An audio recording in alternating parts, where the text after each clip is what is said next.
Episode की शुरुआत में हम देखते हैं कि रिंतारो किसी गहरी सोच में डूबा हुआ था। वो किसी और के बारे में नहीं, बल्कि वागुरी के बारे में सोच रहा था। वो सोच रहा था कि वागुरी बाकी लोगों की तरह उससे बिल्कुल नहीं डरती थी, जबकि उसके लुक की वजह से बाकी सभी लोग उससे डर जाते थे।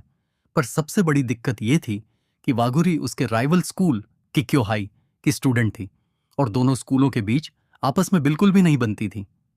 रिंतारो सोच ही रहा था कि तभी उसके दोस्त वहां आ गए। उसामी राइवल स्कूल की लड़कियों पर काफी गुस्सा हो रहा था और काफी कुछ बोले जा रहा था।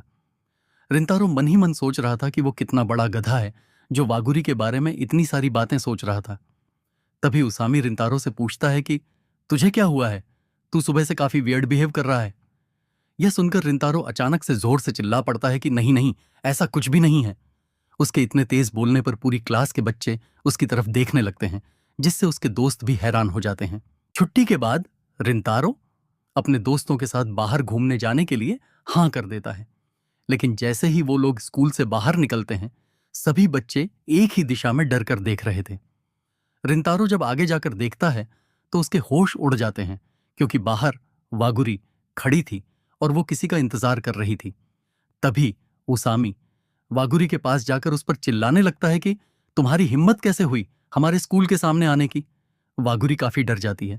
तभी रिंतारो बीच में आता है और उसामी को रोकता है और वागुरी से माफी मांगता है कि उसके दोस्त ने उस पर चिल्ला दिया। इतने में हाई कीक्यो हाई की बाकी लड़कियां वहां आ जाती हैं। उन्हें लगता है कि ये लड़के वागुरी को परेशान कर रहे हैं।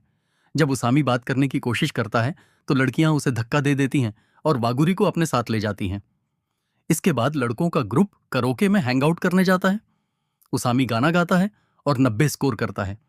वहां सकू रिंतारो को काफी गौर से नोटिस करता है और उससे कहता है कि तेरे माथे पर चोट लगी है और तू सुबह से खोया खोया सा है। अगर कोई परेशानी है तो हमें बता सकता है। लेकिन रिंतारो दोस्तों के सामने माहौल खराब नहीं करना चाहता था, इसलिए वो बातें छुपा लेता है। घर लौटने पर रिंतारो देखता है कि उसकी बेकरी अभी भी खुली हुई थी। जैसे ही वो अंदर जाता है, वो हैरान रह जाता है, क्योंकि वागुरी अंदर बैठकर उसी का इंतजार कर रही थी। वागुरी उसे वेलकम बैक बोलती है और अपने दोस्तों के बर्ताव के लिए माफी मांगती है। तभी रिंतारो की मम्मी केक लेकर आती हैं और वागुरी के पेट से भूख के मारे आवाज आने लगती है। ये देखकर सभी हंस पड़ते हैं और वागुरी शर्मा जाती है। फिर रिंतारो और वागुरी एक साथ बैठकर केक खाते हैं। खाते वक्त वागुरी बताती है कि वो स्कूल के गेट के पास रिंतारो का ही इंतजार कर रही थी। यह सुनकर रिंतारो काफी शर्माने करने लगता है।